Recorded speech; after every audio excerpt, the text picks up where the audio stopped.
Первая часть. Рождение и детство Манаса. Батыр кыргызов Карахан потомство ханское создал. От Карахана Өгүз-хан, от Өгүз-хана Аланча, от Аланчи был Байгур-хан, от Байгур-хана Бабыр-хан, от Бабыр-хана хан Тебей, а сын Тебея хан Когей, сыны его Чиир-Шигай, а самым младшим был Ногой. Могучим ханом был Ногой, за свой народ и край родной не раз вступал в кровавый бой. Китайцам и монголам он в набегах учинял разгром, боялись хана и молва, гремело славное о нем. Когда могучий хан Ногой ушел навеки в мир иной, глава китайцев и монгол, коварный жадный Алоке, кыргызов ханство разгромил, дома и юрты повалил, джигитов доблестных убил, атары табуны угнал, страдания, гнет и нищета объяли вольные края. Так давным-давно начались смутные времена для кыргызского народа. Долго ждавшие подходящего момента Китаи напали на кыргызов, рассеяли народ по разным местам, а вместе с ним и сыновей покойного хана Ногоя. Стоп! Кто такие Китаи? Давайте разберемся. Китаи или Кытаи — это монголоязычный народ, живший в Центральной Азии в X-XII веках. В 18 веке империя Цинь захватила их территории, но уже все привыкли называть народы с Востока, говорящие на других непонятных языках, Китаями. Так и стали современные китайцы китайцами. Во всем мире их называют Чайна, а сами они себя называют Джонгуо. Вернемся к Китаям. Так вот, предводители Китаев опасались того, что сыновья Ногой хана Орозду, Бай, Усен и Джакып, если будут жить рядом, то объединятся и станут угрожать государству Китаев. Связав Усена по рукам, погнали в Северный Архон. Покинув землю отчий край, в Сибирь бежал, спасаясь Бай. Боясь расправы Орозду, семьей ушел на Енисей, пустил по свету Алоке, с родной земли пошел в разброд, по миру весь кыргызский род. А младшего из братьев, Джакыпа, на Алтай. Там он стал слугой калмыкского богача Бойона и его сына Чаяна. За верную службу Чаян женил Джакыпа на своей дочери Багдулет. Стала она младшей женой Джакыпа Токол. Первая старшая жена Джакыпа, Шакан, была женой его дяди Чаира и по праву кыргызской традиции стала ему женой. В то время женщине было трудно выходить замуж второй раз, поэтому кыргызы иногда выдавали замуж жен покойного старшего сородича за младшего. Так кыргызы оберегали свой род. Джакыпа, дядя родной Чиир, ушел внезапно в мир иной. Жена красавица Шахан осталась молодой вдовой. Вот и пошел тогда Джакып с поклоном к родичам Шахан. Благую жизнь ей обещал, уговорил и в жены взял. Устроил небывалый той, и в память дяди Бай Джакып жене дал имя Чиирды. После смерти Бойона и Чаяна прижился Джакып на Алтае, занял пустующие земли и быстро разбогател.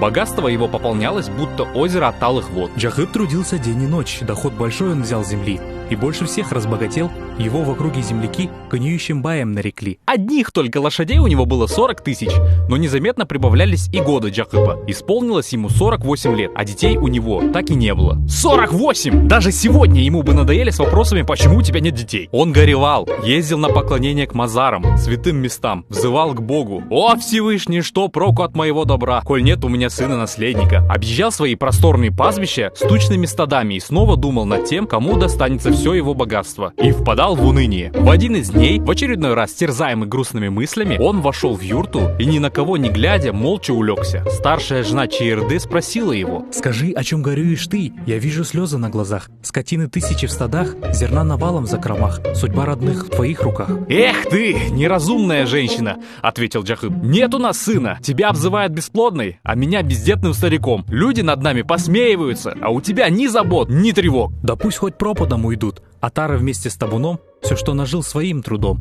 Кому в наследство я отдам, когда умру весь этот хлам? А что мои богатства, власть, коль нет потомства за мной, чтоб жизнью насладиться всласть? К чему родился, жил зачем? Не смог я, если на земле, оставить жить родную кровь». Обиду и печаль испытала Чиирды от этих слов. Беззвучно жалуясь Богу на свою судьбу, она жалась в комок возле укладки одеял и вскоре заснула. Снился ей странный сон. Откуда ни возьмись, перед ней предстал белобородый старец и изрек: «Мольба дошла до Всевышнего. Велено тебе больше не плакать». С этими словами он протянул ей белое яблоко слаще меда. Едва вкусила сладкий плод, как вздулся у нее живот. А еще старец сказал: «Вот тебе красное яблоко, это будет дочка». И вдруг исчез так же внезапно, как и явился. Кыргызы называют этого старца Кыдыр. Он всегда появляется в поворотные моменты жизни. Чиирды проснулась и поспешила разбудить мужа, чтобы рассказать о своем сне. Джакып приподнялся и сам начал радостно сообщать ей о своем удивительном сне. Приснилось ему, что он поймал диковинного сокола с булатными шпорами, с белыми сверкающими перьями. Младшая жена Багдулет тоже, оказалось, видела во сне двух ловчих птиц